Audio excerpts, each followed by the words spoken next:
Chaos en Libye, où en est-on exactement? Déstabilisée par l'intervention de l'OTAN, la Libye est depuis 2014 fracturée par la rivalité entre le chef du gouvernement d'union nationale, Fayez al-Sarraj, et le maréchal Khalifa Haftar. En proie au chaos politique et sécuritaire depuis l'intervention de l'OTAN en 2011, la Libye est encore loin de retrouver le chemin de l'unité et de la stabilité. En plus de la menace terroriste, le pays est le théâtre depuis 2014 d'une confrontation entre deux forces revendiquant le pouvoir, se traduisant désormais par des affrontements armés. Le pays de fait se trouve divisé en deux parties. À l'ouest s'étend le pouvoir du gouvernement d'union nationale, GNA, de Fayez al-Sarraj. Si cette entité politique basée à Tripoli est reconnue par la communauté internationale, elle parvient difficilement à imposer son autorité sur ses propres milices. Les violents affrontements impliquant certaines d'entre elles en septembre dernier mettent en exergue les limites de son influence politique sur le terrain. Face à elle, le maréchal Khalifa Haftar, qui dit tirer sa légitimité du Parlement de Tobrouk, également reconnu par la communauté internationale. L'armée nationale libyenne, ANL, qu'il dirige, a étendu son contrôle sur l'ensemble de la Cyrénaïque, la région orientale de la Libye, donc tout l'Est, où se trouvent les plus grandes réserves de pétrole du pays. À la faveur du ralliement de plusieurs tribus et d'officiers, dont des ex-kadhafistes, le maréchal Haftar a multiplié les succès militaires et poursuit son offensive vers l'ouest afin notamment de conquérir la capitale Tripoli, comme en témoigne le raid aérien que ses forces disent avoir mené en banlieue de la ville ce 7 avril 2019. Selon un premier bilan du ministère de la Santé du GNA, au moins 21 personnes ont été tuées et 27 autres blessées depuis le début de l'offensive du maréchal Haftar vers l'ouest le 4 avril.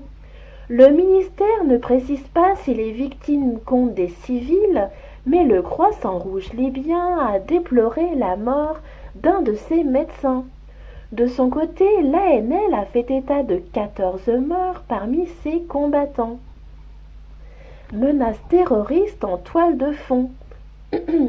Bien que cette guerre, plus ou moins larvée, occupe le devant de la scène médiatique, la menace terroriste demeure dans le pays. Si la branche libyenne de l'État islamique a perdu en 2016 la ville de Sirte, alors son principal bastion, elle n'a pas pour autant disparu. L'organisation terroriste continue en effet de sévir sur le territoire libyen et n'hésite pas à frapper la capitale au cœur. Le 26 décembre dernier, elle a visé le ministère des Affaires étrangères à Tripoli, provoquant la mort de 3 personnes. Elle a en outre revendiqué plusieurs attentats contre les forces pro-Haftar, ainsi que l'attaque survenue en mai 2018 contre la Haute Commission électorale à Tripoli, HNEC. Profitant de la porosité des frontières méridionales du pays au sud, Al-Qaïda est également toujours présent dans le pays.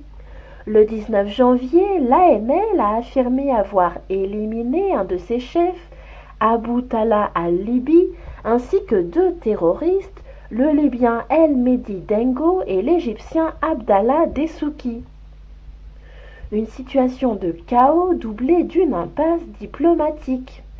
Dans ce contexte est prévue une conférence internationale sous l'égide de l'ONU du 14 au 16 avril à Ghadamès, sud-ouest de la Libye, une grand-messe diplomatique dont la mission ardue sera de mettre en place une feuille de route afin de trouver une issue politique au conflit.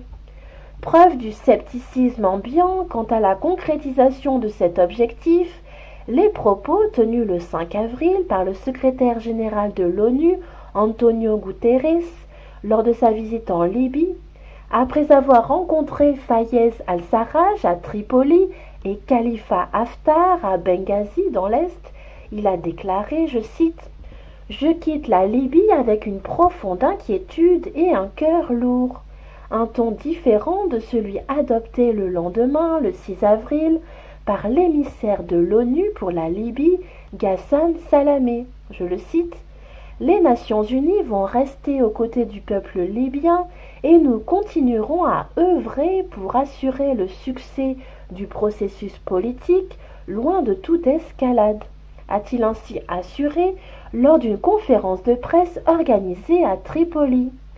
Cette déclaration de principe cache mal les échecs des diverses initiatives dont l'objet était également de régler définitivement la crise libyenne.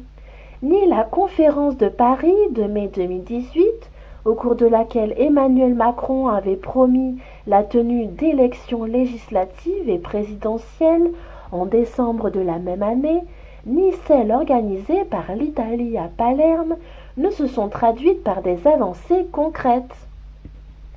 Preuve en tout état de cause de la difficulté pour les Nations Unies de résoudre l'équation libyenne.